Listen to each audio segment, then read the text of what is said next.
Okay, so welcome, family, to the Legally Great podcast. With us today, we have Richard Newman. I met Richard being my crazy self on a beach. Shout out to Lightwork Events for having the 4th of July beach party. Because at this beach party, I was walking and being random, and I met Richard, and I noticed his tattoo, and we started a conversation. He had a semicolon tattoo, and we're going to talk about that in this podcast.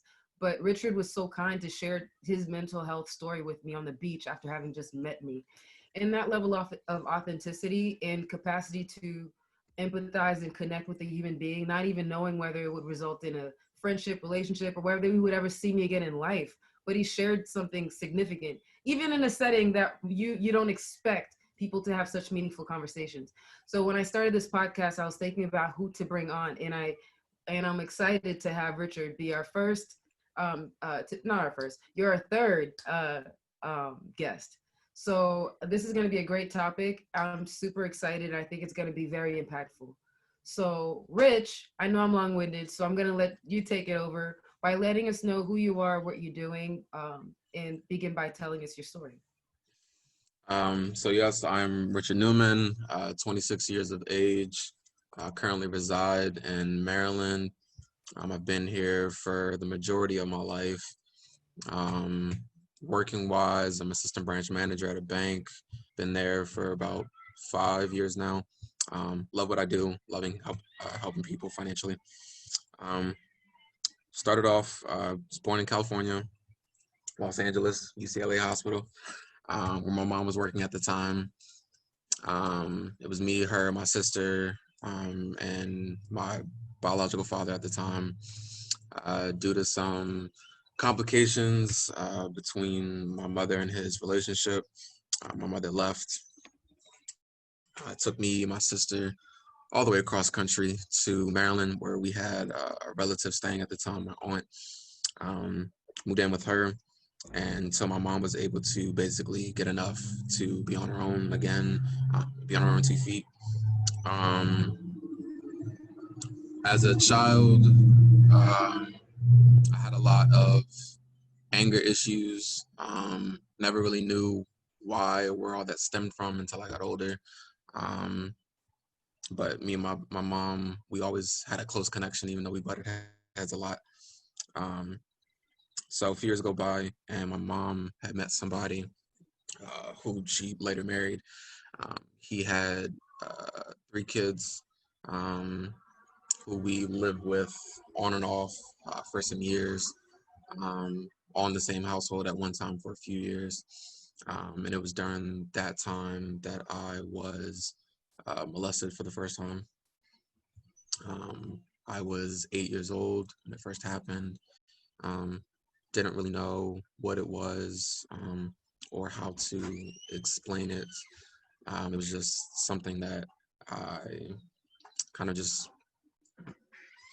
took and went with.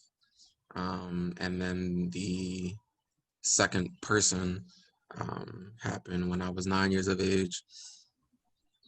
Again, didn't really know what was happening, what was going on, just kind of went with it, went with what I was told. Both individuals were older than me. um, and they were my step siblings. Um, didn't tell anybody for quite some time, but it contributed to a lot of what I would later find out trauma uh, and reasoning behind a lot of my actions growing up.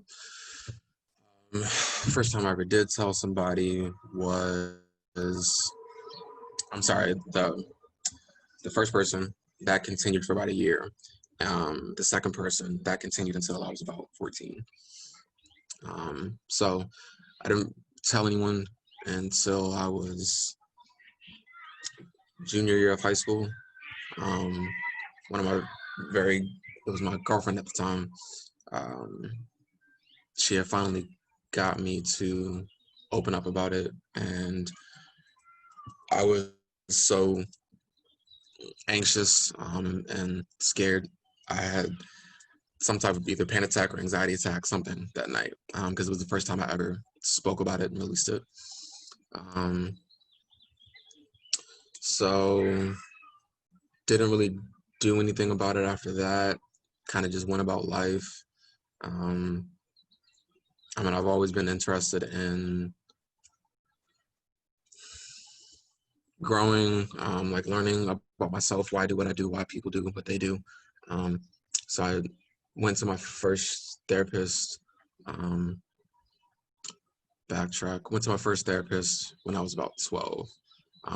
My mom noticed my behaviors, knew something was wrong, but couldn't really figure out what it was. So went to therapy, hated it, didn't stay that long. I hated the therapist, felt like it was a waste of time, and I felt like she never understood me.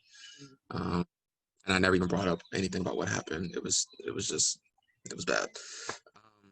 So then uh, finished out high school, went to college, pretty much completely distanced myself from anyone that I grew up with. Made new connections in college, met new people, but was still dealing with, um, my traumas, my past.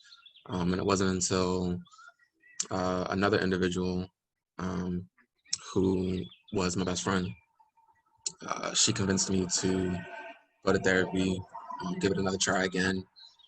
And she was the second person who I ever told about what happened when I was younger.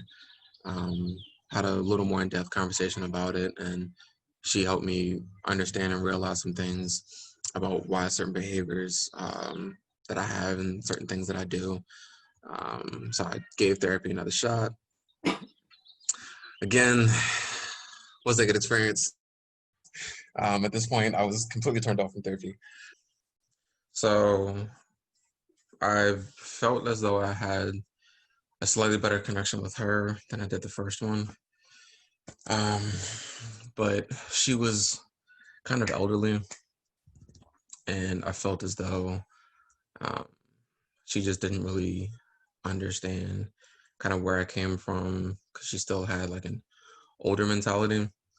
Um, so we kind of just got into some behavioral things, but I never really dived deep into what happened when I was younger and all the feelings that I had behind it. Those sessions didn't really last that long. It wasn't until a couple years ago, uh, another friend I was talking with finally convinced me again to give it a third try.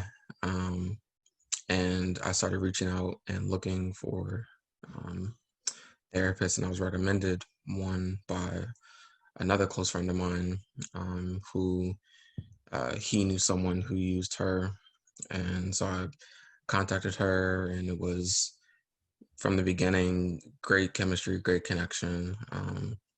And I have truly learned a lot about myself, about everything that I've been through, um, explanations for why certain things have happened, certain thoughts that I've had um, growing up. And she has truly helped me change my mindset um,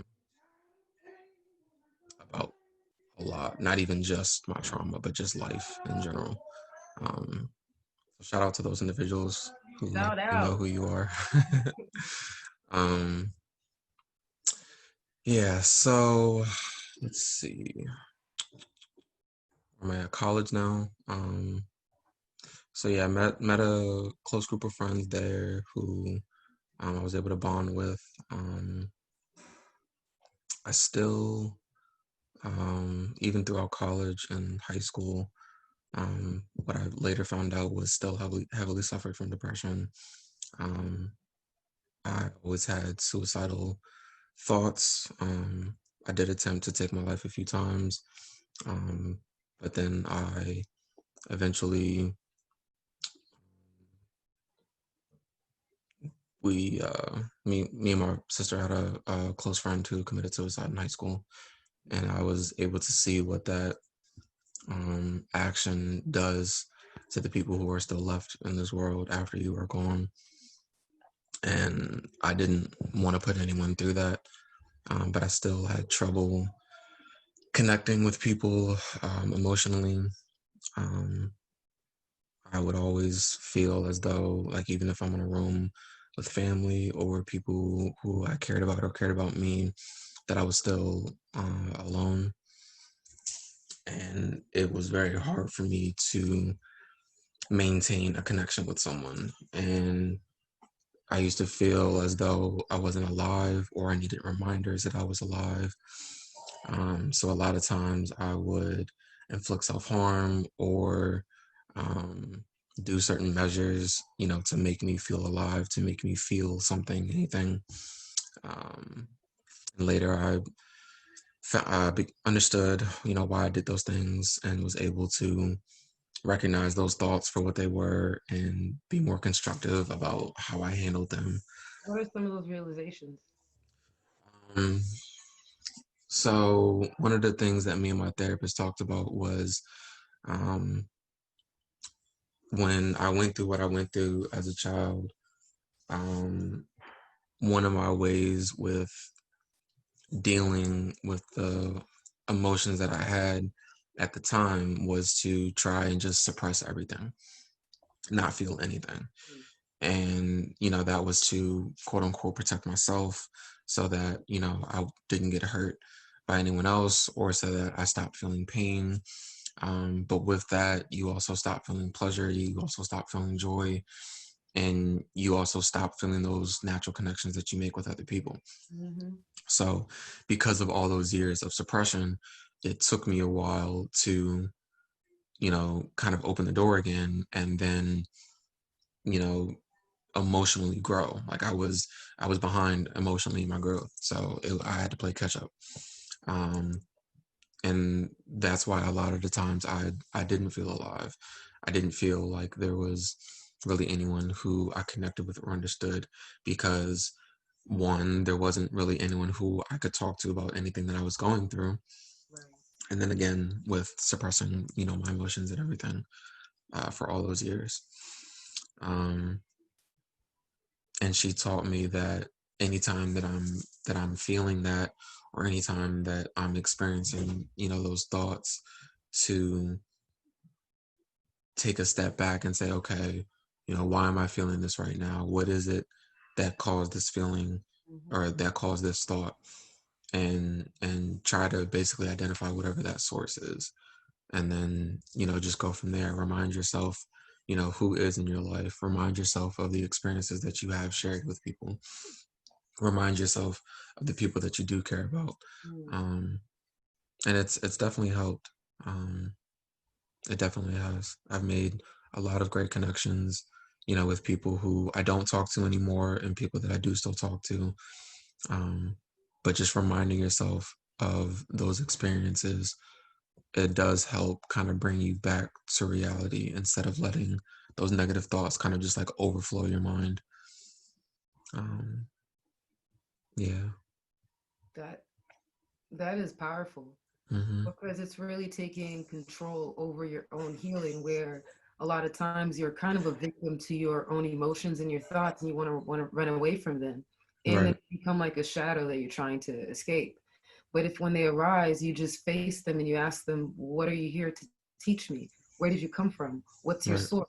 How do I integrate this information into my life so that I can be better? Because even the most negative things, as you would know, allows you, gives you a little bit of gifts of character. It gives you strength and a lot of other things as well. And that's what I have a life coach, and that's what she's taught me, Yeah. that that every single thing that happens to you has a nugget of wisdom and truth that you can extract so that you're not only living in the trauma of the thing. Right. Exactly. And that's so true. I mean, it took a very long time for me to realize that, but you know, a, another thing that me and my therapist talked about, and we spoke about this in our previous conversation, was about forgiveness Right. and how I still feel as though I have not fully forgiven all of the individuals involved, including my mother and my stepfather.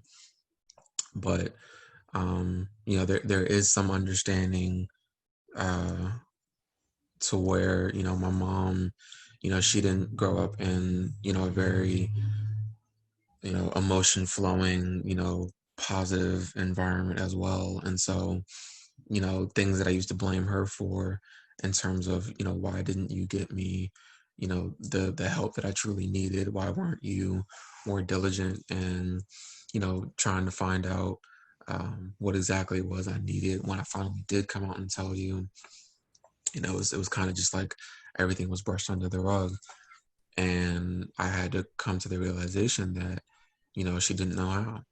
Hmm. So, And it's so I good. wanted to pause and really highlight the fact that you had an experience where you came out and you told your mom.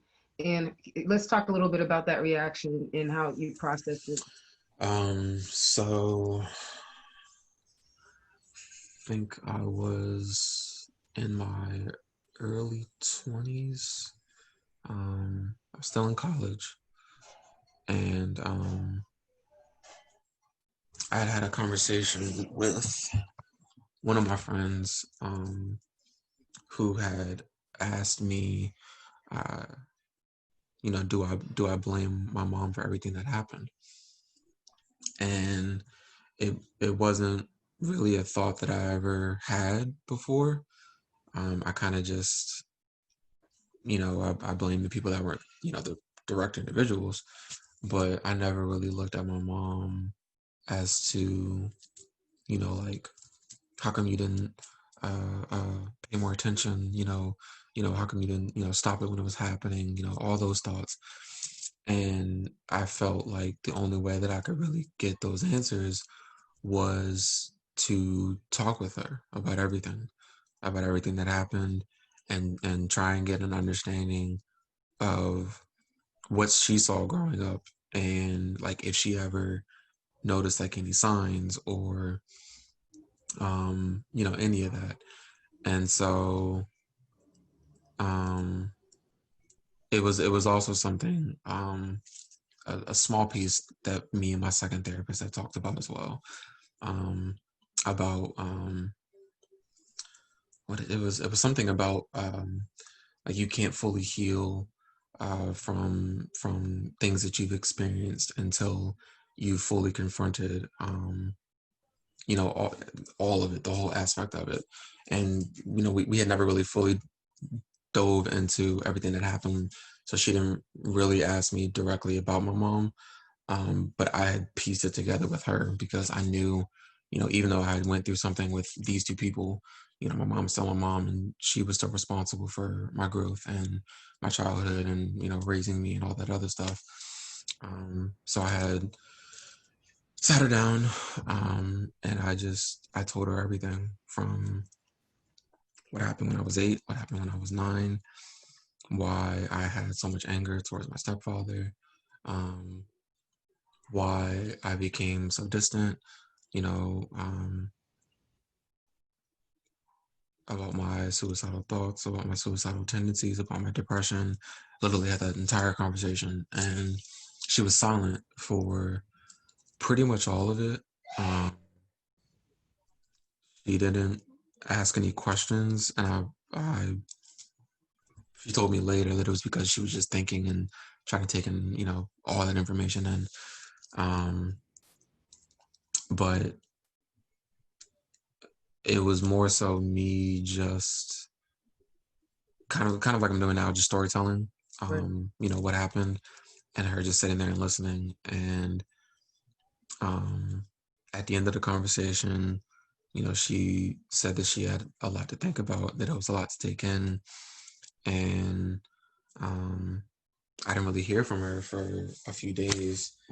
And then later we spoke again, and she told me how she was crying after we had that conversation, and how she felt as though she failed me as a mother.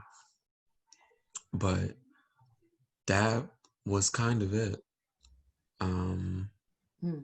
there weren't really, questions that were asked afterwards. There wasn't really any much of a follow up. It was kind of just me informing her about what happened, and that's it. I mean, she told my stepfather, um, and that was it. How did your stepfather react? Like, I mean, to his defense, they were his children, so It's hard to see. yeah. I mean, but it was more so. It was just like an okay, it happened, you know, and Mhm. because it's been so many years later, like, oh well, you must be fine. So Do you think your gender, being that you were male as opposed to a young girl, played any impact into the way that they treated what happened to you? typically, I would say yes, but specifically in this situation, no. I personally just don't believe they truly grasp the severity of the situation.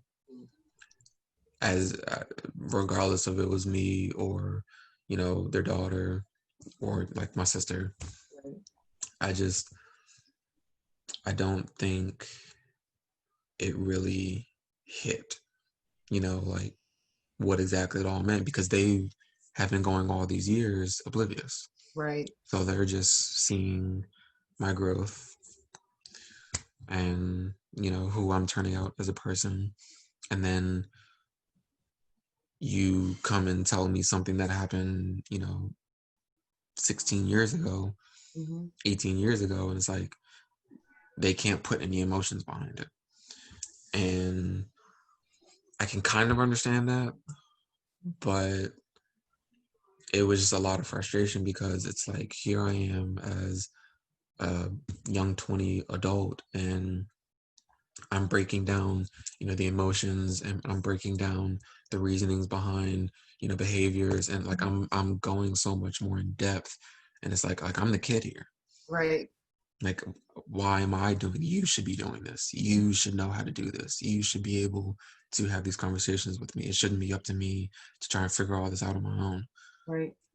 But that was the reality of the situation. Yep. And it's tough because a lot of times, like your mom, for example, you mentioned she wasn't raised in a loving household. I'm pretty sure her mom didn't grow up in a loving household. We see this trauma continue to trickle through generations until one of us wakes up to heal it. And what happened was this trauma could have continued, but you decided, you made a decision to choose life based on a series of occurrences in your life, and because of that, you're doing the work to integrate it. So whoever comes after you, they won't have to deal with that, and they'll have a higher platform of integrating maybe some of the things in your blind spots that you're not even aware of. Right. So it's healing. They say it impacts you 7 generations back and 7 generations forward. So when you heal yourself, you're not just healing yourself, you're healing your ancestors and your descendants, as well as the collective. It's very true. And I wholeheartedly believe that because, as we spoke over the phone, you know, genetics and how things are passed down, those, like you said, those traumas, those energies are passed down into the children as well, which is why, you can have a child who suffers from depression, like the mother suffered from depression, Mhm. and they may have never met, but they still have those same tendencies or they still have those same, disorders or whatever, because all that energy is passed down into the future generations. And, I pray my children don't have to, experience or suffer from, mental illness or depression. And that's why I'm striving to do what I can, now to grow as much as I can. And, nobody's perfect, Right. but I will do everything that I need to, if I do have more kids, to make sure that they are in a better position. Right. Yeah. I think one of the things you talked about too when it comes to healing is that you can't fully heal something until you've healed all aspects of it. Hmm. And I think with even in the context of generationally, they weren't able to use all the pieces. And I think it's like it takes all these years of generations to see the pattern so that we can wake up and say, oh shit, it's been like a century of this. Right. Let's wake up to this. So I think a lot of times the ancestors couldn't because they didn't have enough data points to even identify the pattern, maybe within themselves, but not in the collective. Hmm. So that's why this work is extremely important here. And I also, one thing that you highlighted that I want you to maybe speak about is the process of healing. The fact that you have to go through and look at those pieces. Sometimes you might go through a breakthrough and you're in that high of the breakthrough, and and then life goes by and you get hit with another aspect of it. And because you weren't prepared for the layered aspect of healing, it causes you to descend back into a low abyss energetically. So could you talk about that in your process with that regard? No, and that's definitely true. I so after talking with my second therapist, and as I said, I've definitely grown a lot, and I felt like I have um, made a huge stride in terms of healing. There have definitely still been times where you know either some event happens and I'm recognize that I either haven't healed as much as I thought I have, or that I still have so much further to go. Um, and I mean, just starting from the beginning. So even even without starting therapy, when I finally made the decision to you know I would never take my life again ever, and truly try and figure out why I do the things that I do, why I act the way that I act. I mean, it's like you take a few steps forward, and then whenever you're reminded of the trauma, or whenever you're reminded you still have such a long way to go, or that you still haven't healed from these certain things, it feels as though you're taking 10 steps back, but that's not always the case. And I had to learn to think positive about it. Whenever you do get those setbacks, you have to remind yourself um of the growth that you've taken. You have to remind yourself that you have come from this point, and you're at this point now, because it helps put things into perspective. Unfortunately, the negative energy that you get is a lot of times it's stronger than the positive thoughts that you have, or that positive feeling that you get, and it can make the severity of the situation feel much more worse than it actually is. And that's not to say that your situation isn't as bad as you're saying it is. It's just a lot of the times we as individuals will um we will think that the negative situation is much more worse than it actually is. For example, when all this COVID-19 stuff happened, um, prior to that, I was working 3 jobs. I like staying busy. I like making money, and it helps me feel like I'm doing something with myself, moving forward, like I have a purpose. And unfortunately, I lost 2 of those jobs. Um, Granted, I'm grateful to still have my one main job, but having that much more time on my hands, and me having a lot more like downtime, it put me back in a cycle where I felt like I was stagnant. I wasn't doing anything with my life, that I wasn't really growing anymore. And I had talked to my therapist about it, and she had reminded me that just because you aren't physically doing something, that's pushing you or driving you towards your growth, or a goal, doesn't necessarily mean that you aren't still moving forward. Like, you can still be doing something, within yourself, within your own mind, that's still contributing to your growth, that's still contributing, to you being productive, or being the person that you want to be. And it sounds like a duh when you hear it out loud, but it's just hearing that from someone else and hearing that reminder, it just does so much more than trying to think of it on your own. For me, at least. Yeah. Thank you. And, Mm-hmm. and that's it's extremely important because those setbacks will have you forgetting how much improvement and how far you've come. And it's also important to know that healing is cyclical. It's non-linear. You Right. have to keep it moves like time, just like the planets are doing this, so are our experiences. And as you move through time and you get more mature, you're able to Mm-hmm. go back to the experience and observe it from a different lens and heal those residual parts that you had blind spots to when you were younger.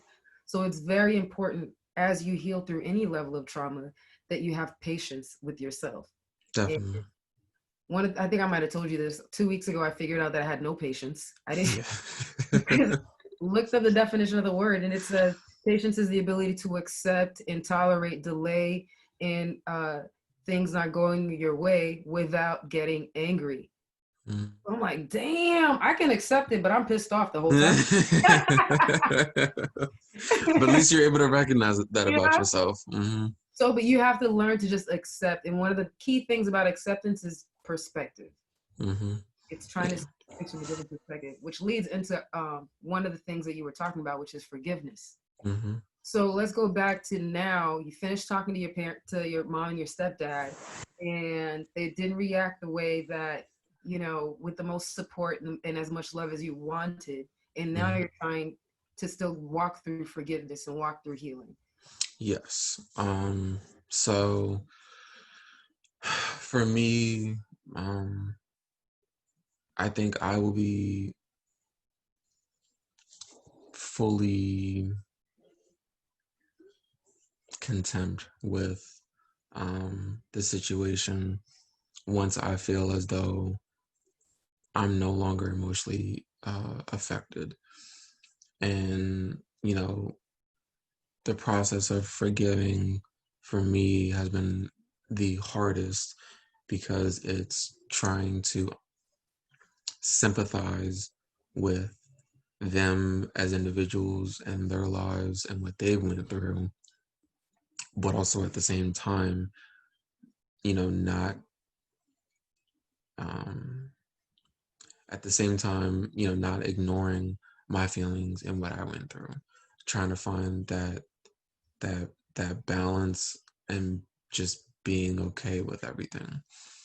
And I think my biggest issue was I wanted to see more effort on their part.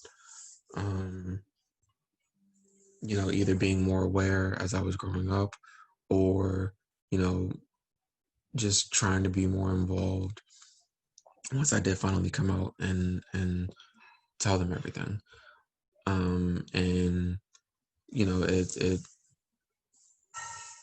was um, a major event that I had to go through. It was emotionally disturbing for me, and it's still taking me this long to process it, heal, better maneuver throughout the entire situation. But also at the same time, I just feel like I'm the one who's doing all the work here, and it's like that still bothers me, still feeling as though I'm the only one that's affected by all this, when in reality, like, this happened under your household, Right. and I don't know. I think it's just trying to find more understanding is my biggest issue with not fully reaching that level of forgiveness, so where everything is is good again. Um, yeah. And that makes sense. That it's difficult, especially it did happen into their household. But one thing we have to be aware of is the ego is a Mhm. self-image. And if your Yes. ego is rooted in you being a good mom, like I went through so much in my life and I gave my sons a better life, and I was able. So if that's what you built your whole life on for at least 20, 26 years, Hmm. and then you come in and you said that was not the reality, that is not what you were doing, it literally is going to cause her brain to either accept it or fragment. Mm-hmm. There's a part of her that believes that she could have done better, which is the part that was like, I'm sorry. But then there's the other part that the ego wants to survive. So it just says, this tells it to this part, be quiet.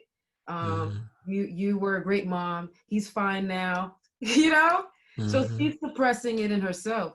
So it's not even that she's like brushing it off. It's in her subconscious, but she's just unwilling to deal with it because she's so entrenched in being a good mom. I can't even begin to explain how much you are right on point. Because one of the conversations that we had was that, and she explained how, you know, she came from California to Maryland with nothing, with two little kids, and she helped build a life for me and my sister.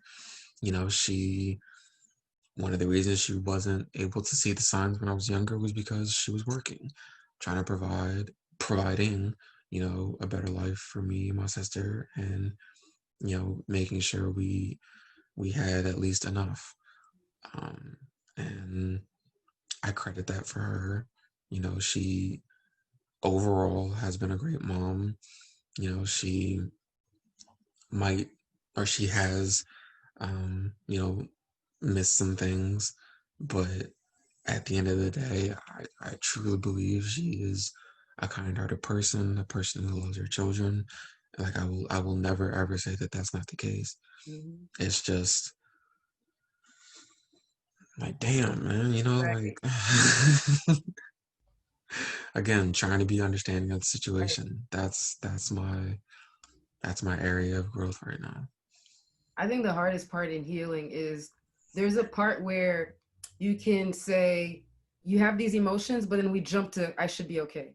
Hmm. And that's that. And we're in that love and light movement. Oh, it's peace, positivity. Well, that could be very damaging because it doesn't allow us to sit with that feeling and then jump to, but it's good. But you're just like, Hmm. it's good. I'm okay. My mom is. It's like you're It's like a suppression. inside of you. Hmm. So it's really important to say, yeah, this is fucked up. I feel like as a mom, you should be this. It's okay. But then move and say to yourself, I'm actively perceiving you in a different light. Right. Which in reality, there's an aspect of her that really was trying the best that she could with the brain wiring and environment and, all the And factors all that of went that. into someone being who they are. Hmm. So I completely understand Hmm. the difficulty. Yeah, and I mean, our relationship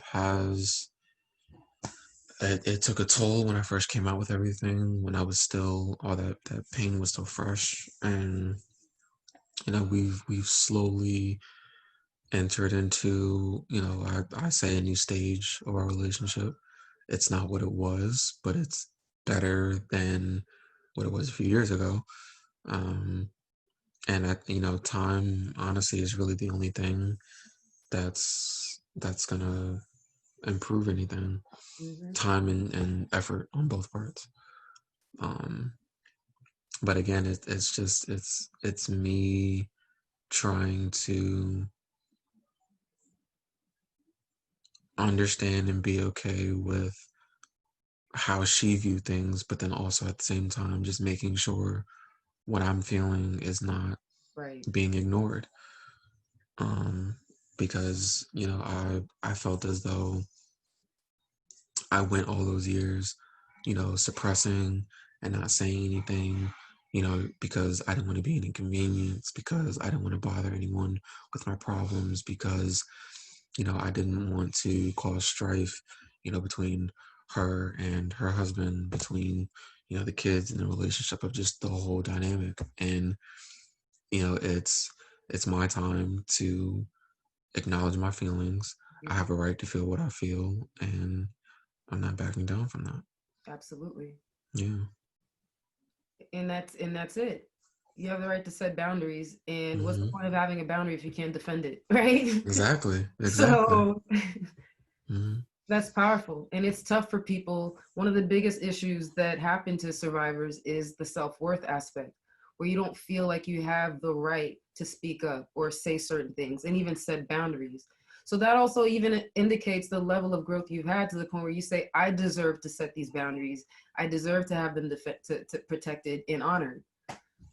Definitely. And it honestly wasn't really until, my last therapist where I really started to work on my self-worth because, growing up, it never felt like I mattered or what I did mattered.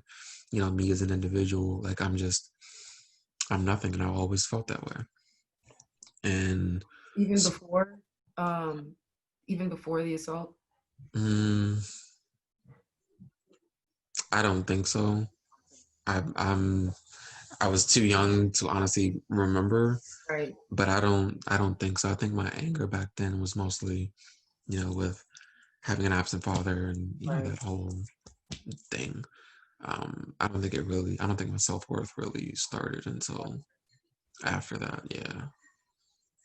Which makes sense until your boundaries were obviously violated by those who should have been protecting it because you didn't have the Hmm. wherewithal and development to defend it. Yeah, definitely. All right. But yeah, so keep going about the. Um, where did we live off? I Yeah, got you were sidetracked talking in my mind. about you were talking about how your self-worth is something that you had to work on. Yeah. Yeah, and like being okay um with having gone through something, being okay with, you know, I am who I am and what's happened to me has happened to me, but here, what can I do to better myself and move forward? You know, finally putting my foot down and establishing something for myself instead of just, wallowing in the pain, instead of just wallowing in the sorrow and, not feeling like I'm worthy of anything or not feeling like I deserve anything. It's time to move past that. You can only do that for so long and still be validated. And that's why, I say, as adults, as grown-ups, there comes a point in time where you can only blame your past for how you are now for so long. Hmm. You can only use that excuse for so long. There's got to be a point in time where it's like, okay, you've been through it. Right. What now? What are you doing now? what are Right. you what are you what are you what are you doing to change how you are now so that you're not the person who, I'm not, the poor little black kid who got molested and had suicide thoughts and, didn't get this experience or didn't get that opportunity because of it. What are you doing now? Right. You know, and that's where I'm at right now. I'm laying the groundwork for who I want to be. I'm moving past my traumas, and they will always be with me. My depression will always be a part of me, Mhm. but I can learn to move and to grow and to, you know, be different, even with those things being a part of who I am. It's no longer a crutch that I can make excuses for my behaviors for. I've done too much reflection. I've had too many conversations for it to still, be something Right. as an excuse, if you will. Um, it's no longer an excuse. It's not, and that's not to desensitize the situation. That's not to, take away from the severity of the situation. It's more so to change the thought process on how you're going to move forward. To begin to rewrite the narrative. I Exactly. think it's an act of transmutation. You're Hmm. going from the victim, and sometimes we need to stay in victim so that we can see all the perspectives and heal. And Exactly. once you've seen the perspective, sometimes we stay and we wallow and we keep sitting in. And what you're saying is, once you've reached that point, let's start transmuting that victim into a survivor Exactly. and realizing that you're gonna have these scars, Hmm. but sometimes we're ashamed of the scars. But if somebody went to war and lost a limb, and you saw them on the basketball court still killing it, you saw them waking up every day still crushing life, you would say, oh my God, that's admirable. But when it's a mental health disorder and it's not visible, people aren't seeing that is exactly what you do when you get up every day. You're Exactly. waking up so everything that you've accomplished Hmm. is it, despite that limitation. I mean, at least that's how I perceive it. I've battled No, and I anxiety. agree. I definitely agree. And one thing that I really learned over the years was, I used to think that depression was, oh, you're depressed, you want to kill yourself. Depression is, they don't talk to anyone, they don't socialize, and they want to kill themselves. Like there are so many avenues of depression. It's not just suicide. It, Right. it honestly isn't. Depression, you know, you not having that willpower, that energy to go get that job. Because if you don't get that job, your life isn't as valuable and you have less reason to exist on this earth. Mhm. So if you do die, be it of your own accord or through some tragic accident, it's okay because you wasn't really shit anyway. Depression is, you know, not having that strength to get out of bed in the morning. And, it's preemptively canceling or saying no to something because you feel as though you're not going to fit in, or because you don't belong, or because you haven't made the good enough connections to strive in that environment. So you're just going to say no now and stay and wallow in your comfort zone and never do anything with yourself. Right. Like it's not just, oh, he's depressed, he wants to kill himself. It's not just that. It really isn't. That's exactly it. And that's Yeah. why there's so many people walking around depressed, people not knowing it. Like, for example, I was depressed for a very, very, very long time. But most people see me as Big Mama, being boisterous and gregarious, and no one would even know. And Hmm. that's what was so scary to me, because I could kill myself and people would be like, "Oh, Lori, I never Yeah. expected." And I'm like, "Yo, you guys, I'm here with y'all, but I'm not here with y'all." Yeah. And people not observing the disconnection is always baffling to me. And so that's Hmm. why for me, I had to become a person where I had to start to watch out for myself, Hmm. because I wasn't going to come out and tell people I'm feeling this way. um but that wasn't the way to do it. That's why I think when you talk about getting a therapist, I had to get a life coach to help me walk through this. um And it's different avenues. Like therapy doesn't work for everybody. It took me 3 rounds before it finally started working for me.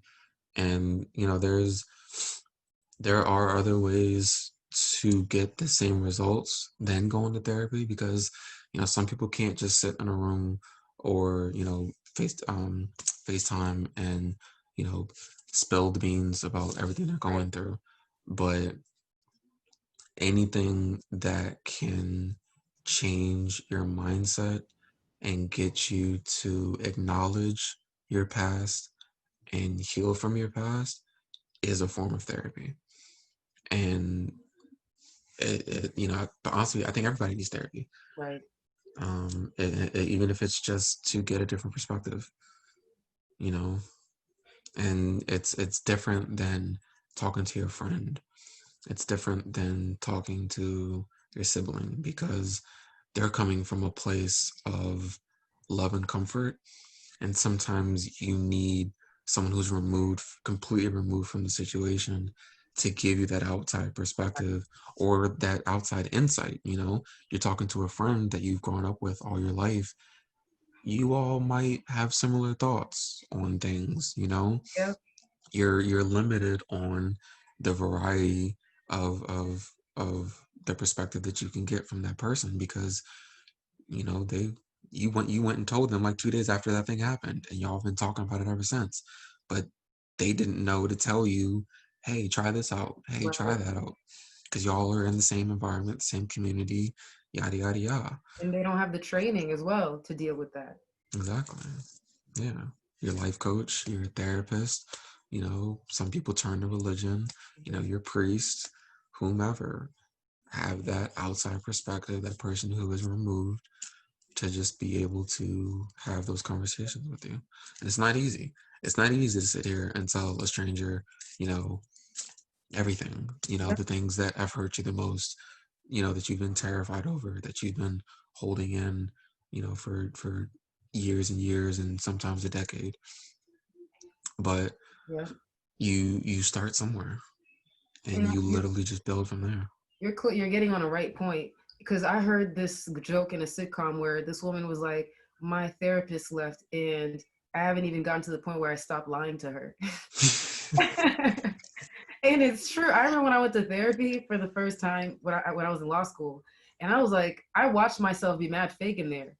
I'm like, Mm-hmm. oh, aren't you supposed to be able to trust this person? And I did it. I'm like, I just met you. You don't Mm-hmm. want to tell you about all these things. So talk about like the process of developing a relationship with your therapist so that you don't just word it off. So let's start with my first therapist. And another thing I will say is you have to be at the right stage in your life, and you have to be willing to be open and give it a try, whether it's a life coach, whether it's therapy, whomever. um, when I went to my first therapist, there was still too much anger in me, and I felt as though I was being forced to go to therapy when I wasn't ready to deal with what I went through. I wasn't ready to talk about it, and so when I was having those conversations with my therapist, I joke now about the only thing that I ever learned in those therapy sessions was to not let anyone see what you were going through. And Mm, when I say learn, she didn't teach me that. I didn't want to be there. And I know the only way for me to stop being there was for me to stop showing that I'm having problems. right. So let me just internalize everything. Let me stop lashing out. Let me stop being, angry and destructive. And I'll just Suppress it all. suppress it all. So it's And like the opposite. The therapy was supposed to allow you to take it out, but because the timing wasn't right, it causes you to retreat in. it did. And it worked. I stopped going to therapy. People thought I was good. Meanwhile, I'm this boiling, bubbling, acid, and slowly deteriorating over time. Second therapist, I was a little more willing to be open, but so me personally, I my stepfather is a priest. I'm sorry, he's a bishop.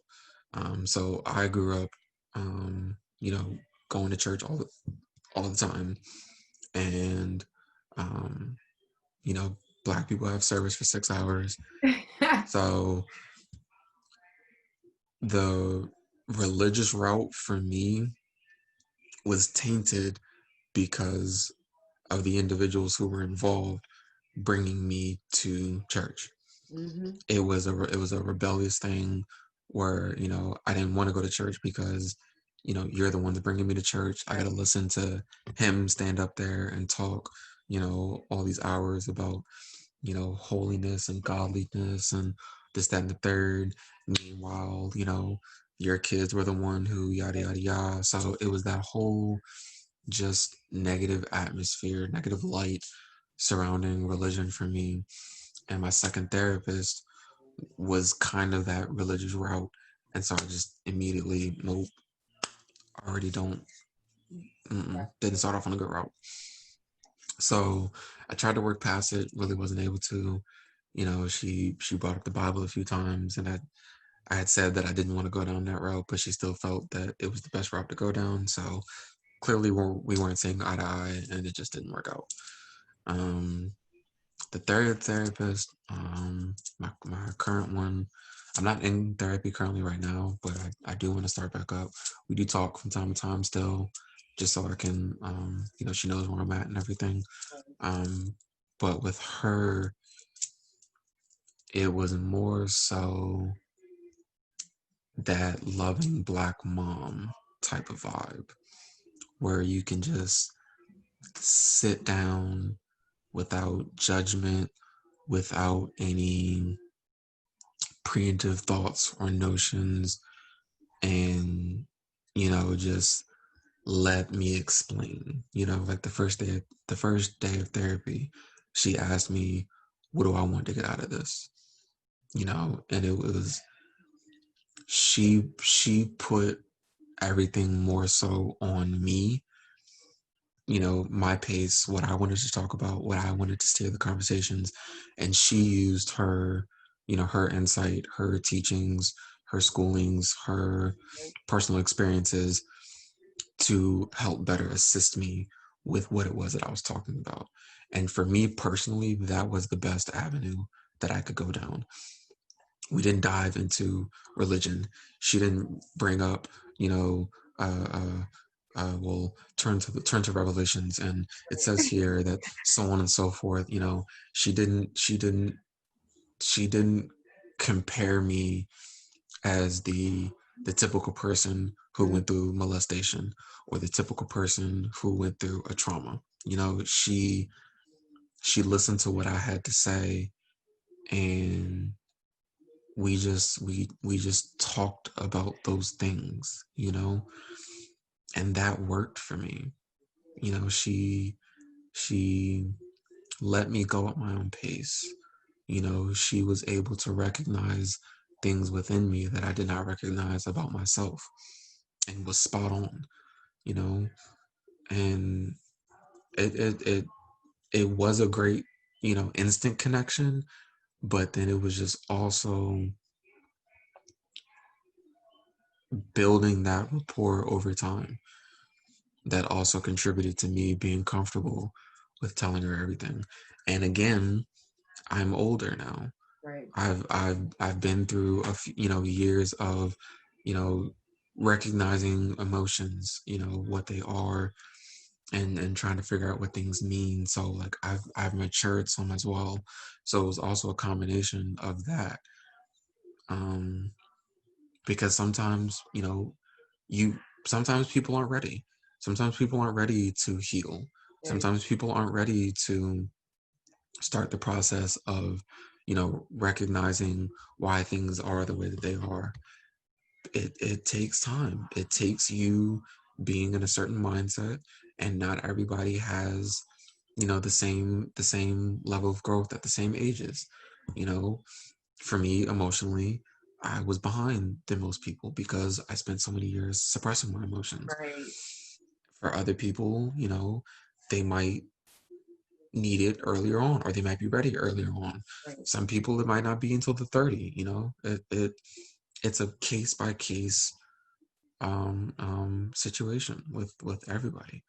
I mean, granted, there's things that probably everyone can do as like the bare minimum, sure, but really being ready to acknowledge and dive into things, it takes time, and it's up to that person. It You does. can't you can't force someone to heal. You can't. And I kind of like to remind myself that we humans are like reptilians and snakes, or in that we have the skin that sometimes we need. So when the trauma first happens, you have this armor that you put on to get you through life. Well, there comes a point where you can't be in that anymore, and you need to expand out of it. And so you're gonna go through the next level. And that's what Mm-hmm. my life coach taught me. Because sometimes I was like, man, why did I heal like this? She was, I mean, she was like, well, that's the point. Some of these tools that you use helped you to develop a lot of things, like you own a bunch of businesses, you went to law school and you were able to use a lot of that energy to create a lot of things in your life. But that energy is also like a raw, I can do whatever. You can't stop me. And people can get ran over with that energy. And so Mm-hmm. now that I no longer need to be there, life is giving me the time to look and say, okay, you don't have to be like that, Big Mama. You can go back to being Lori. Okay, Exactly. you can go back because Lori's strong now. Because Mm-hmm. Big Mama took all this time in the forefront, rocking things out. Right. So it is a process. It is. I completely agree with that. And I think for me, just looking at high school, like that anger that I channeled in and all of that, I directed it towards sports. I did track, I did football, and all that stuff. I was always a very, energetic person, and by energetic I mean like fast. Hmm. And it truly was because anger was the source of my energy. Yep. All of that. I ran my problems away on the track, and I hit my problems away on the football field. And when I got to college, I think the reason why I struggled mentally was because I stopped doing sports after 2 years, Mm. and it was like I didn't have that that avenue anymore to release all that stuff. So it's just in me now, and that, uh, looking back, I think was a big reason why I was able to move into the next step of my growth. Yeah, that's a good point. Right? It gives you Hmm. what you need, and you rock you the energy. But also, this is another thing that I learned through martial arts. Anger is one of the best emotions to use because it gets shit done, and it doesn't have to be destructive. So for me, I use it a lot in martial arts. If I have to hold a position, my body starts to shake, and it's like, wham! I'm like, you're not going down, and then Yeah. I use that anger. You're not going down, and Hmm. that's the same thing with me. If I say I'm going to do something, I use that anger. I'm like, there's no way I'm not doing this. I wish you would try. Let the whole universe try.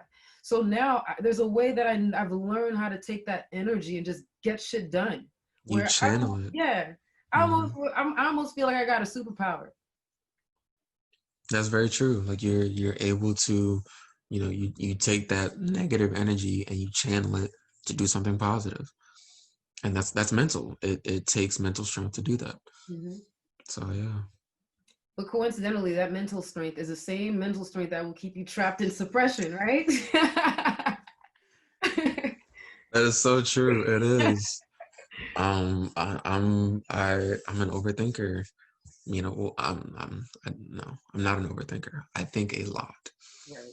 and in doing so, when you have negative thoughts and you think a lot, it's a lot of negative thoughts, and then you take on that energy within yourself. Mhm. And if you don't channel that to positive think, it can really be destructive for you. Right. But if you channel that to something positive, flow it to something different, you, like you said, you can get a lot of stuff done. We get a lot of stuff done. Hmm. Like people, like I know how to use trauma. Literally every time I had something very traumatic happen to me, you'll see directly impacted to the amount of success that I have in my life. It's Hmm. kind of the craziest shit ever. Hmm. But I've been told that we live many lives, certain people, and that you learn certain gifts, and that they get activated along your life. And one of the things they taught me is that I was somebody who needed to learn strategy very well, and and these tools that I'm getting now. Right. So I guess that's why they're active now. Better late than never. Better late than never. Okay, but wow, I'm so happy that you're here sharing this story because it's so impactful. Like I mentioned, I was doing some research on the black males. I personally needed to heal from black men. Remember I told you, like I had to come to a space where I no longer feared black men because a lot of my anger came from the fact that I was afraid of black men, not because I hated them. And Hmm. so once I was able to heal and see them as on a certain perspective, a victim of a system, Hmm. just like I was a victim of the system, just like everybody who hurt me were victims of this system, I had to forgive them all and also Hmm. forgive myself in my own ignorance. Hmm. Big Mama lost a train of thought. That happens sometimes. It We'll does. be here. You were just thanking me for being on here. There you go. Hmm. And this is excellent. I think that people are really this is where I went. So the research that I was talking about showed that a lot this occurs to a lot of black boys. Black boys are the biggest sources of predatory behaviors when it comes to sexualization for many reasons, including the fact that it's glorified. We see people like Lil Boozy saying that he had somebody perform oral sex on his underage child. We see all these Yes. things occurring where if a boy gets, has somebody performing oral sex or something like that on them at a very young age, they're praised for it. And so they're not being seen as boys. They're removing the innocence of these children and putting them as men. Like that's a 6-year-old man got it, an 8-year-old man, and which is not the case. Black boys are boys. They're not black men. Right. And so that's kind of one of the things I think is really going to hit with your presence here, because it's going to illuminate the fact that this happens to people, It does. men, Mm-hmm. children, and it has long lasting impacts. It does. I mean, we're talking, 8 years, and then I'm 26 and still dealing with it. So it especially when it's at a young age, when you are, when you're a sponge and you are so open, and your growth is so impacted by everything that you go through. Right. So Like I um mentioned, we met on the beach, and the reason I started talking to you is because my nosy behind asked you about your semicolon tattoo. Would you yes. let us know what that tattoo means and what it means to you? So I think I was 19 or 20 when I first learned about the semicolon movement. Um, so what the semicolon represents is, in writing, authors, writers, they use it to take a pause, basically. But it's not the ending of your statement. It's not the ending of your sentence. And for individuals, it's not the ending of your life. The semicolon, personally for me, it represents whenever I'm going through something that I think I can't handle, or whenever I'm down, or I'm having, those moments where I'm feeling disconnected. It's a reminder for me that there's going to be something after this, that this is not the end for me, that what I'm feeling right now is not it. It can't be it. It's not going to be it, because there is something that is going to happen after this. My life will continue to move forward. The feelings that I'm having right now, these negative thoughts that I'm having right now, they will pass. And positive feelings, positive emotions, positive thoughts, they will come. So for me, um, I put it on my wrist, because as I said earlier, I um, have attempted to take my own life, and having it on my wrist it's an easily visible reminder for me. You know, places where I used to cut, I don't do it anymore. Places where I used to inflict harm, I don't do it anymore. Um, and yeah, that's why I have it there. It is a reminder, um, that I look at on a daily basis.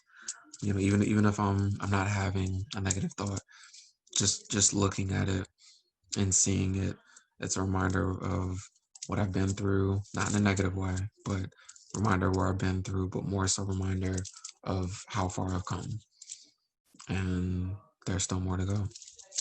So That is powerful. yeah. I love that. I remember one time I saw Maya Angelou say, I am able to feel good in the now because I know that I haven't lived my best day yet, that I have better days ahead of me.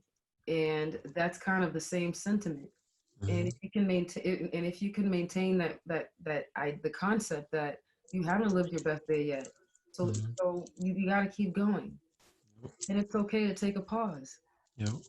And it's not a delusion to where life is going to be great from here on out. Like, I understand there's going to be some hard days up ahead, but it's like, look at what you've been through. Hmm. Look at what you've made it past, and use that as, you know, a part of your strength for when that next negative thing comes. This is another thing that I'm going to get through. Mm. This is just another situation that I'm going to get through, you know? But it's definitely having that positive mindset, um, contributes to it, because you can flip the script. You know, here's another thing that's happened bad to me. Here's another thing that I'm going through. nothing's ever going to get better. I'm never going to be happy because, I keep going through X, Y, and Z. That's the negative side. So the positive side, look how many things you've been through. Look how much you've overcame. Yeah, Look at what you've overcome. what you can do. I listened to this guy called David Goggins.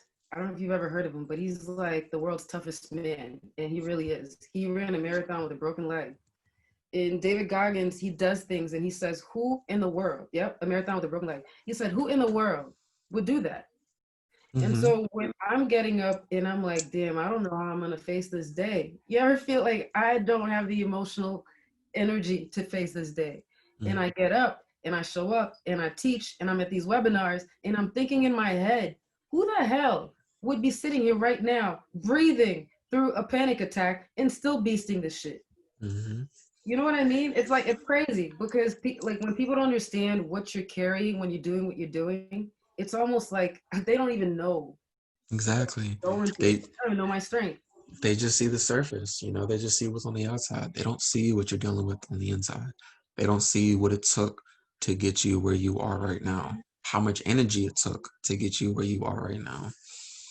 And that's that's what you use. That's what you use to keep going. Yep, You know, it is. I mean, like I said, what I went through is a part of me.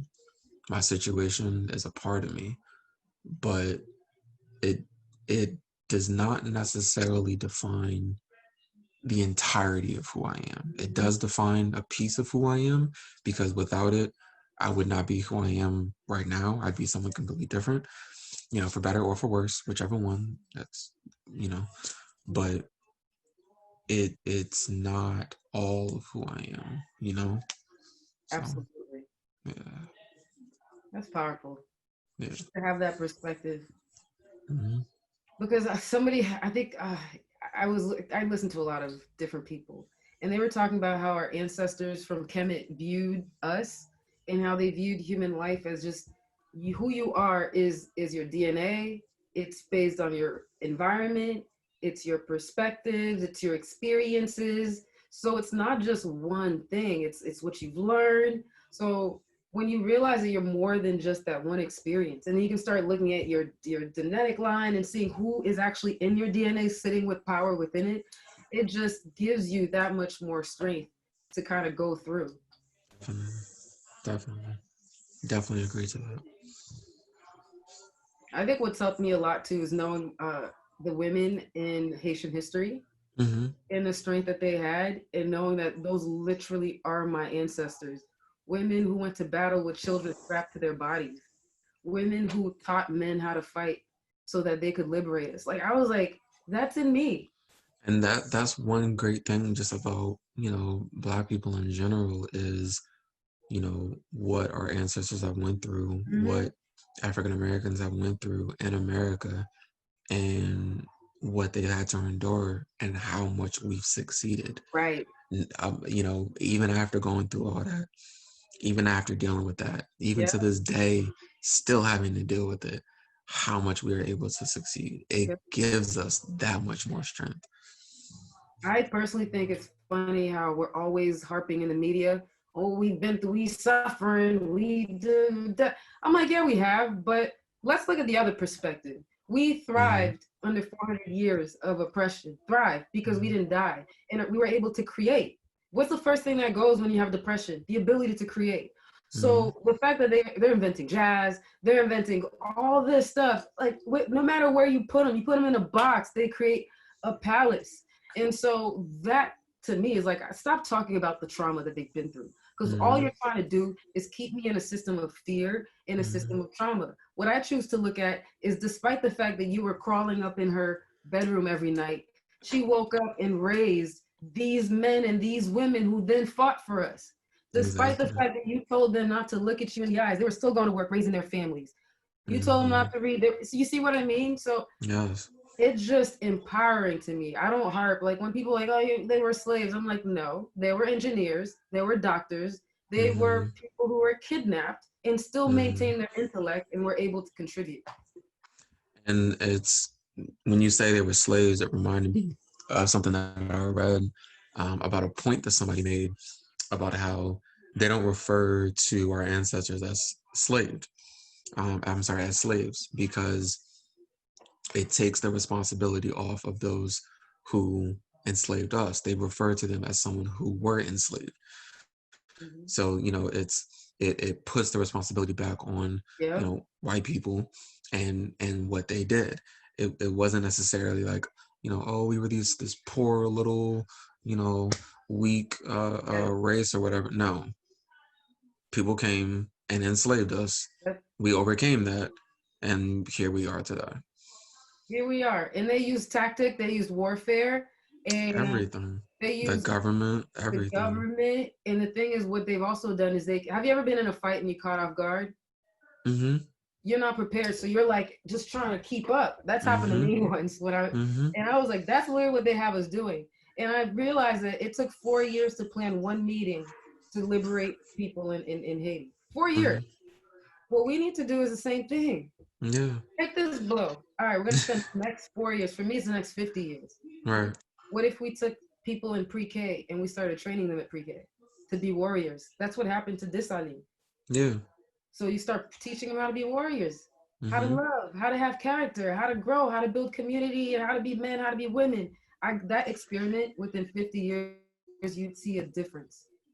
Oh, of course you would, and especially starting at that young of age, when children are, like I said earlier, when they're a sponge, when they're just taking in all the information, without the the other influence that come in, because like slavery and hate, I mean not slavery, racism and hatred is something that is learned over time. It's Yeah, not something that you were born with.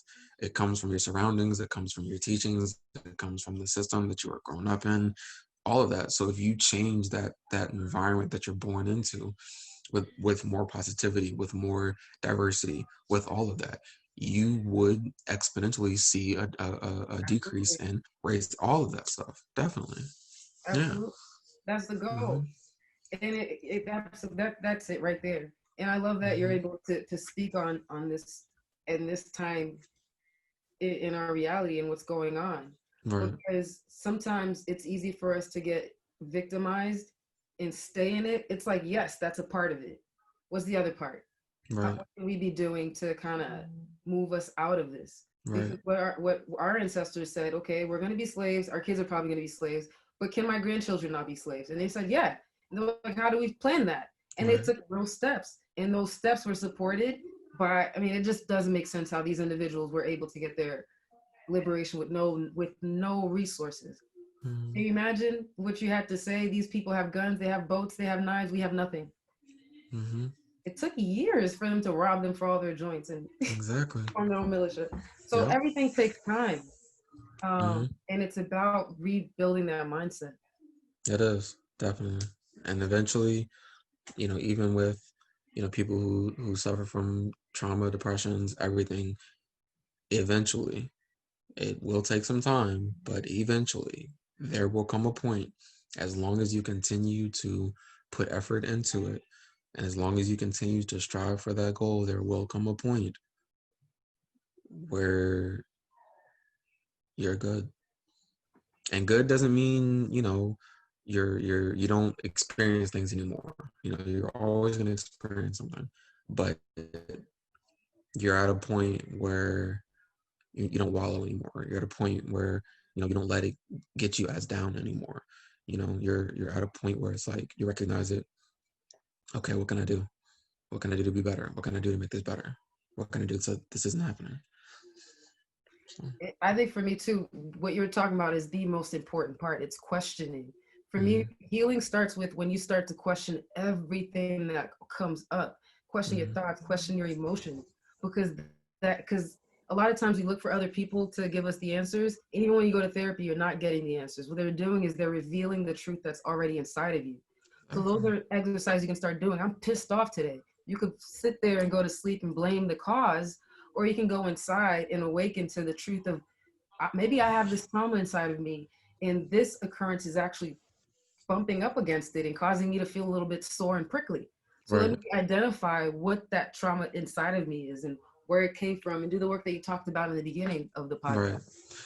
And also to speak a little more on that, you know, it's okay to have an emotion. You know, you're angry, you're upset. Okay. But how are you going to act on that emotion? Are you going to, you know, if you're angry, are you going to lash out and be destructive? If you're angry, are you going to do something negative? Or are you going to find the source of that anger and try and channel it and make something positive about it? You might not always be able to control, you know, that instant emotion, that instant thought, but you can control what comes after that. You can control how you react to that emotion, how you react to that thought. And that's where growth truly happens, Absolutely. is no longer, you know, lashing out because you're angry, you know, no longer, you know, punching someone because you're upset at something, or slamming, you know, stuff across the room Right. because you're angry. Okay, you're angry. You have a right to have an emotion. Yes. What are you going to do with that emotion? Right. Mm-hmm. What are you gonna do with it? And Mm-hmm. also understand too that like when you what was I gonna say? So when you feel that trigger, wait, I forgot, I completely lost my thought. I smoked too much weed. Maybe um it wasn't meant to be said, but that's okay. It'll come back. mm-hmm. But yeah, and you know, it's not something that's going to happen overnight, you know. And even when you do develop that mindset, you know, that positive mindset, you are still going to have times where you have to catch yourself, you know, where you're, oops, I slipped up, you know, I was destructive, you know, let me be positive now. Like it's a work in progress. Everything is a work in progress. No one is perfect. No one on this earth is perfect. Even those who continuously practice positive think, positive thought, you know, turning their negative emotions, thoughts into something positive, they still have moments where they slip up. And that's okay. That Right. is okay. Just try and continue to be better. Don't, oh, I slipped up. Oh, okay, I'm gonna keep slipping up. No. Like, no. Mm, Learn from the slip. What caused the exactly. slip? You gotta keep Yes. questioning. Exactly. Because if you don't question, you get stuck in that narrative. Mm-hmm. The only way to switch the narrative is by first asking the question that leads you to realize that you are in a particular narrative. Exactly. Oh, this is what I was thinking about is once you have the emotion, give yourself space between the emotion and the reaction. And I can't tell you what is going to cause you to create space for yourself because that's Mm-hmm. different for everybody. For me, I might have to stop and count till 10. For you, it might be that you think about somebody you love. It might be remembering that this person is not your enemy. But you have to figure out how to create space for yourself between the emotion and the reaction. And you bring up such a great point, because even in I have one friend who's a teacher and another friend who is a social worker that works with children and trauma children who are on the spectrum, and then just um, um, at-risk children as well. But one of the things that they implement in children that they're dealing with is teaching them, whenever they are upset, whenever they are angry, it's like, okay, recognize that you're angry, recognize that you're upset, and giving yourself a few, like, you need to take a break, go over here, think about what your emotions are, think about what you need, and then come back and let me know. And what that does is, and what they've taught me is that it teaches, one, communication.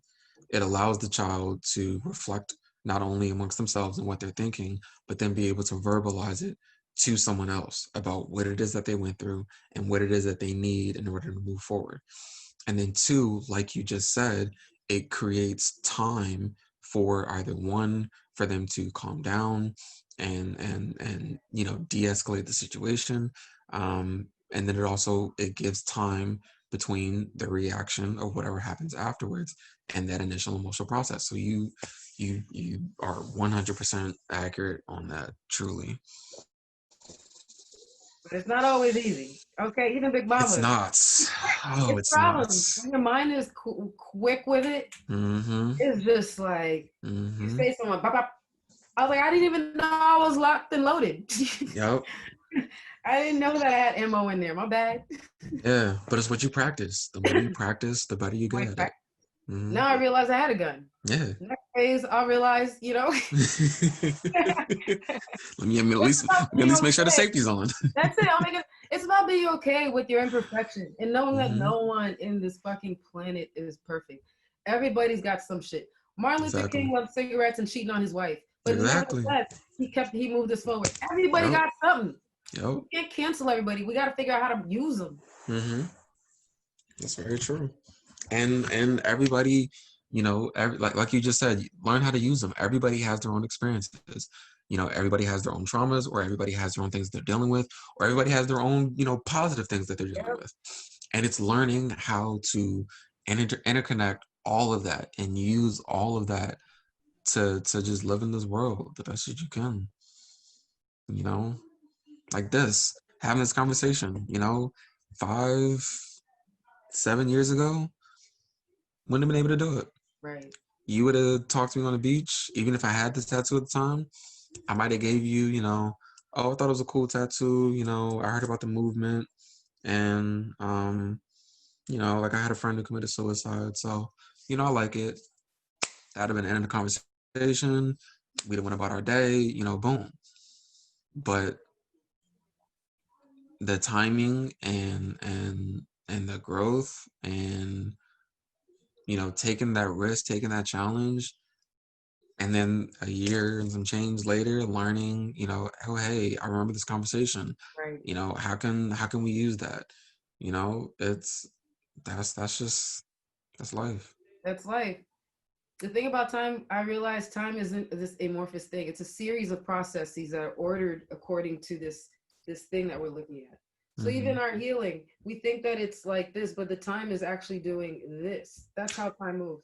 Yeah, Linearly like this. I 100% agree. I do not believe time is linear whatsoever. um there's this movie called The Arrival, which I think is the best explanation for what time is. So you know how with when you learn a different language or when you speak a different language, your brain processes their information differently. Mhm. And I don't know if you've seen the movie, No, but not yet. basically you haven't. Not yet, but I'm not somebody you can ruin movies for because my memory sucks. Okay, so basically this alien race comes, and through the language that they're able to speak, they're able to process time in a non-linear way.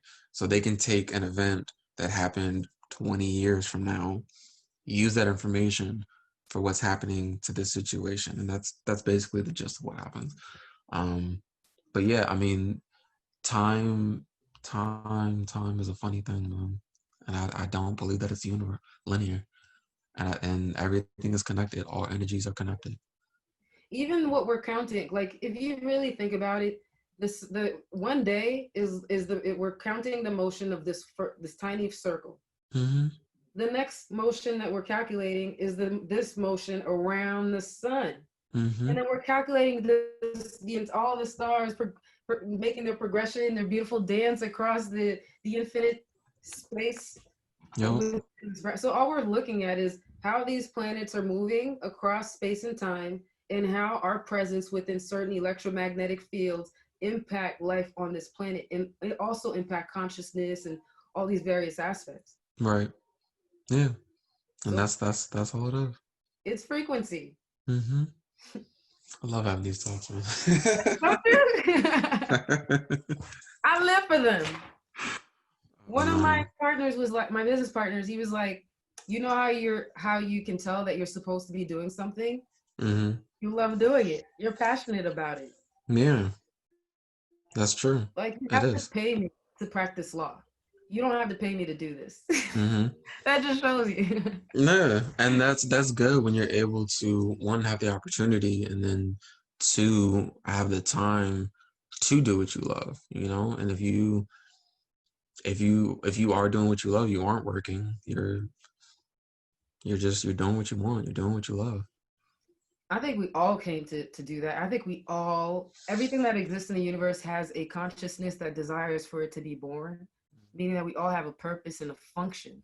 But then Mm-hmm. because we were built in a society that has these preset archetypes that you're supposed to, find, you got to fit into this one. Are you the hero? Are you and so we're not permitted to really explore the totality of who we are and our purpose until we've gone through the school and we're in debt, and now you realize, oh shit, I didn't want to be a lawyer. I just want to be a motivational speaker. Now I got all this debt that I gotta pay off. Well, And I luckily, gotta it's a little debt. Yeah, it's a little debt, but hmm it's still there. So, Yeah. No, that's good though. It's always good to eventually, no matter how much time it takes to eventually find what it is that you want to do. And it does take time. Some people know it off jump, and then some people it takes, years. but I think that it's because we aren't back to who we were as a people. Because back where we came from, you spent time figuring out who this child was, what this Hmm child wants to accomplish in life, hmm and maybe even who this child came to be. So you can sense all of that from a human being, and you help guide them. Right. I'll give you an example. My niece, she's super tough and like she's just the perfect balance of being masculine and feminine, in my entire opinion. She hmm climbs trees in a tutu. Oh my God. But then, but like they would probably, if she were my age growing up where I came up, they would have told her, "You're not a girl. Stop being a boy." And so she wouldn't have developed the physicality and the totality of who she was because she would have been like, kind of like me. Stop being a boy, Right. mama. so, Right. um, so it is powerful to really give people the space to explore what they came to be by seeing what they're good at and giving them the space to do it, even if it doesn't really fit within what society thinks is normal. Right. And again, that just comes with your environment, how you grow up and having those people around you who don't necessarily force you to fit into those constructs. They give you the freedom to let you be and let you figure out what it is that you truly want. Um, and individuals growing up, to bring it back to mental illness, a lot of the times, they are in an unhealthy environment that's not beneficial for their mental health, Right. and it causes them to make decisions that just end up having this ripple effect of negativity, for their life and for their mental health. And learning to recognize that so that you aren't so affected by it is so important. So important. Right. Um, yeah. I don't know where I was going with the rest of that, but I think you're getting secondary weed from me. Secondary weed brain. probably. It happens. But I love the fact that I can that used to be something I was like, damn, people gonna think you whack because you forgetting shit all the time. I'm like, there are mad people who don't whose memories are not the best. hmm Hey, be inspired, be yourself. Let people hmm know that you don't know what the fuck's going on in the conversation because Exactly. You don't need a person that knows it all.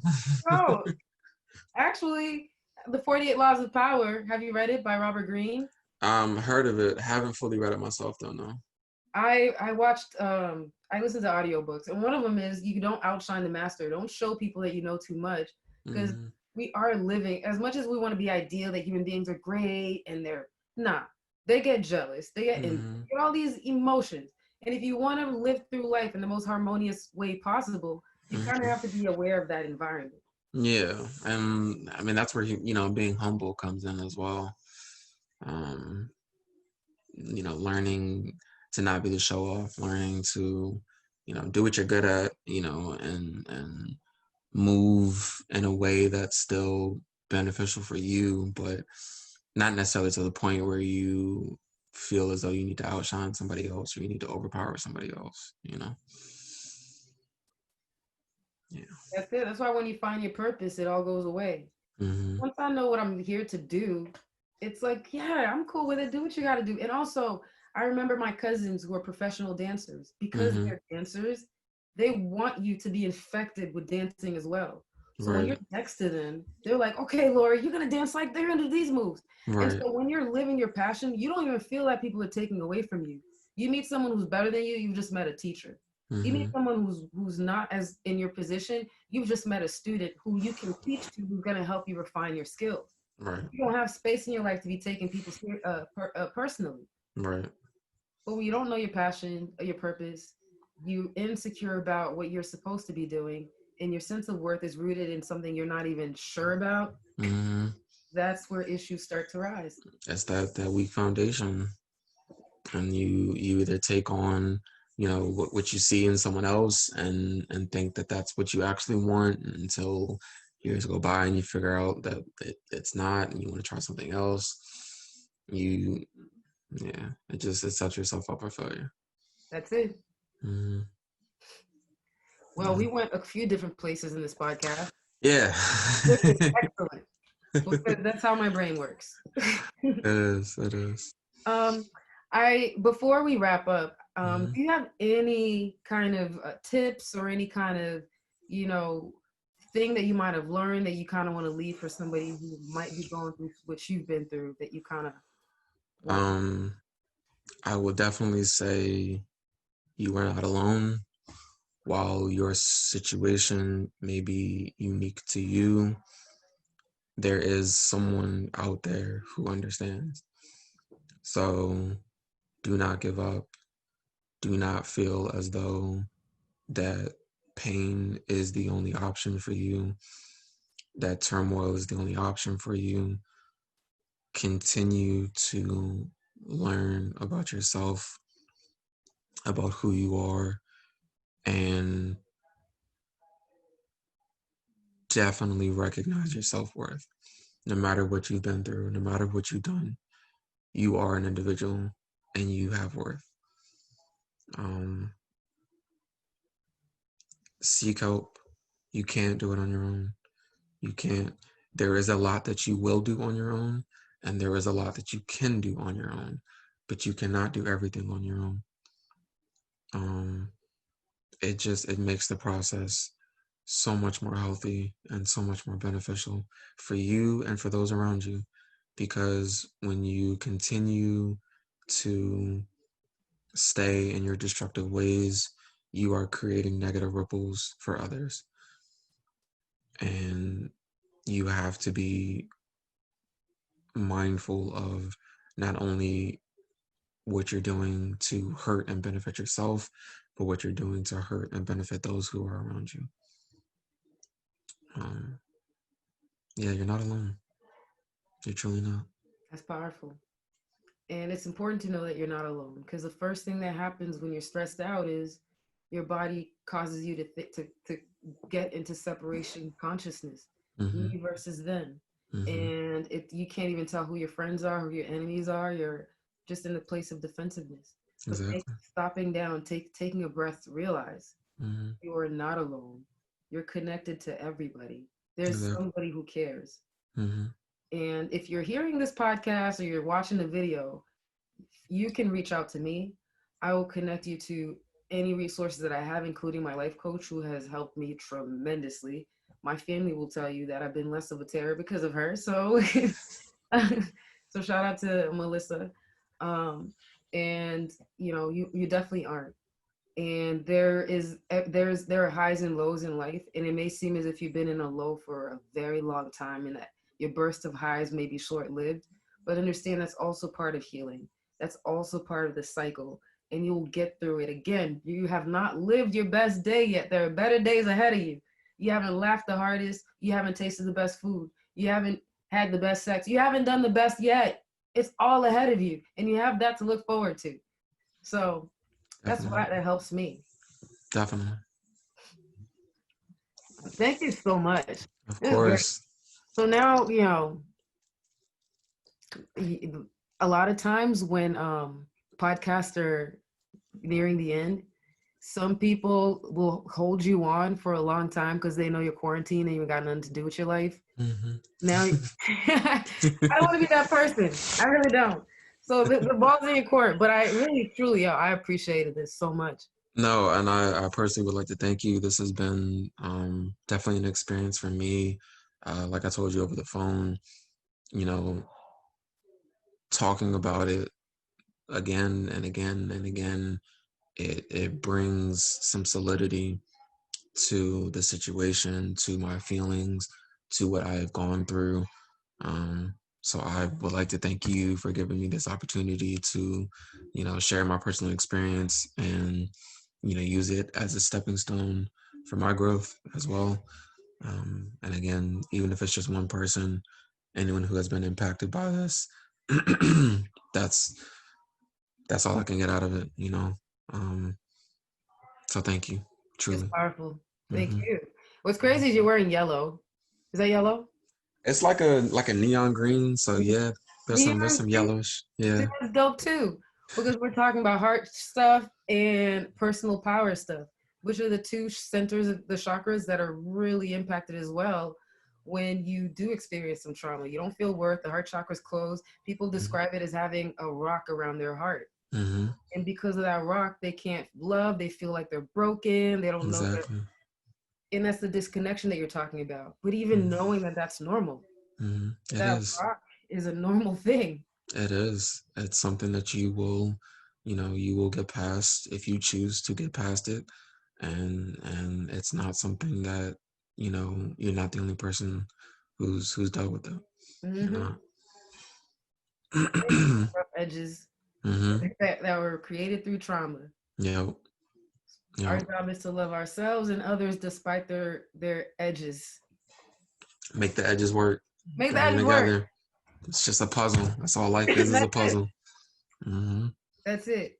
But it's Yeah. all about love and boundaries and honoring Mm-hmm. them and surrounding yourself with people who honor your boundaries. Oh, another thing I realized too, when we've been through trauma of this sort, it's hard to feel like you should be honoring those boundaries.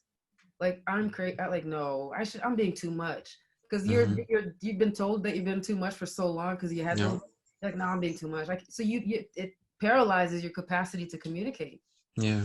Definitely. No, that's definitely true. And you know, it just takes time and you recognizing and valuing yourself, loving yourself, all of that. I mean, it sounds so cliche, but there's so much power to it. Yeah. There truly is. When you learn to love yourself, when you recognize the things about yourself, you can better set those boundaries. You can better learn to maneuver in the world. You Hmm. really can. So And it's yeah. accepting all parts of you, the Hmm. good, nice, and light parts, but also understanding that what your triggers are and preparing for them. Like And it's so not good. and knowing those triggers so that you can not put yourself in certain situations where you will be triggered. Yep, So yes. absolutely. Hmm. And it's not something where a lot of people are like, oh, I'll stop being weak. It's not weakness. It's like if you know that this is something that is going to cause you to act out of character and perhaps even hurt someone else's feelings Hmm. because of it, why even go through that? That's strength. That's Right? strength. And making the conscious decision to not do it because you know of what the end result's going to be, that is strength. That is growth. Weakness is to stay and stay down, to stay in your depression, to stay I'm sorry. Staying in your depression is not weak. Continuing your behaviors that you know will cause or do certain things, that is still being weak. Right. I need to correct myself on that. Um, Isn't it? We get lost and trapped by language. we do, but I don't know. I have truly learned to appreciate language, and I know people like make fun of um, people who think they're playing with words or something like that. It's not necessarily playing with words. Every word has its own Yep. definition, and you use it for a certain reason, and you use it in certain situations. It truly doesn't matter. What you say matters, Yep. because at the end of the day, the words that you choose are part of your unconscious thought, and it speaks to your train of thought. It speaks to your habits. It speaks to so many things. Oh yeah. It speaks to your actions, your behaviors, all of it. So words matter. They do. They do. And even like I like people to just not accept things as truth because you hear it. Test it Mm-hmm. out within yourself. Mm-hmm. Sit, get yourself to quiet down and say, I am a terrible person. See how that feels inside of you. Yeah. Based on something that you actually feel that way about. Right. Start flipping it and saying, I made a mistake. See Right. how that feels better than I am a terrible person. You start seeing that words have Mm-hmm. meaning, and the meanings resonate at a particular frequency. And Mm-hmm. that's the frequency you're trapping yourself at. And especially with the repetition, if you're constantly telling yourself that, eventually you will believe it. You keep telling yourself you're a terrible person. Yep. You're gonna really think that you're a terrible person if you keep telling yourself. And that brings me back to another thing that my therapist had told me. The same way that you feel as though you're a terrible person, you keep telling yourself you're a terrible person, you eventually believe that you're a terrible person. It's that same train of thought. It's that same repetition of words that you use for the positive thoughts. I am a good person. Mm-hmm. I've made mistakes, but I am a good person. I am not someone who hurts people. I have made mistakes, but I am not this person. It's that same repetition of that thought process that gets you to that same result. You constantly keep telling yourself something negative, your body's going to believe it. You constantly keep telling yourself something positive, your body's going to believe it. It's the same exact thing. If you can say something negative about yourself continuously, you can say something positive about yourself continuously, even if you don't necessarily believe it yet. Even if you're not at the point where you truly believe it, where you truly think that that is the case, what harm is it going to do by just saying it? Right. Because if that's something that you're striving for, if you do eventually want to be a good person, why not or lay the groundwork right now by speaking it into an existence? Right. I am a good person. I am going to be a good person. Yeah. I may not That's be there right now, but I'm going to be a good person. Start that positive thought process. Start speaking positively, and you will eventually get there. absolute. Sorry. That is Absolutely. definitely what I want to get to anyone who's watching No, this. that's like Yeah. you're right on it. Yeah. You're right on it.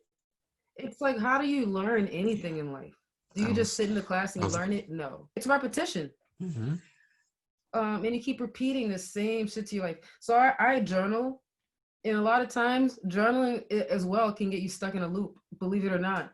Because I guess I started this early last year, and Mm-hmm. I read through this, and it's all whiny victim. So I don't know if I still have mine. I used to journal, and I slowly started getting rid of them because, yeah, I mean, we're talking like pages. I don't know if Yeah. you can see the glare and everything, Mm. but like literally just pages on pages on pages on pages, and it's all the same thing. Yeah. It is, and I stopped because it did good at the time, to where it was my only avenue of just releasing, my thoughts, my feelings, and putting it all down. But I learned that it wasn't constructive. It was just a temporary satisfaction of just kind of just putting it all down. But I wasn't learning anything from it. I wasn't building from it. I was kind of just releasing my problems onto a piece of paper, which for some people, just releasing it may be, enough for them, but it will only get you so far. There needs to be some constructive, positive building that comes after it. Right. Okay, you wrote all this down. Now what? You wrote your problems down. Now what are you going to do about it? Mm-hmm. It's that next step. What are you doing next? Right. You're not just babbling. You're building. Right. So yeah. Absolutely. And it was very scary for me to read through this journal and another journal to realize that I spent a year and a half saying the same shit. And it's not the same. Obviously, you have different perspective, but it's the same narrative. The principle, Woe yeah. is me. What it like, this isn't going my way. Why is this happening to me? And I'm not negating these Mm-hmm. experiences, but I think one of the things that's great for me to have all of this data is now I'm able to see the pattern. Mm-hmm. It's clear. You now the next phase, if I'm going to continue journaling, is just like what you said, what is the next phase? Mhm. What are your action steps? How are you going to rewrite the story and get yourself to the next level? So That's true. man, you It also need your own podcast. is.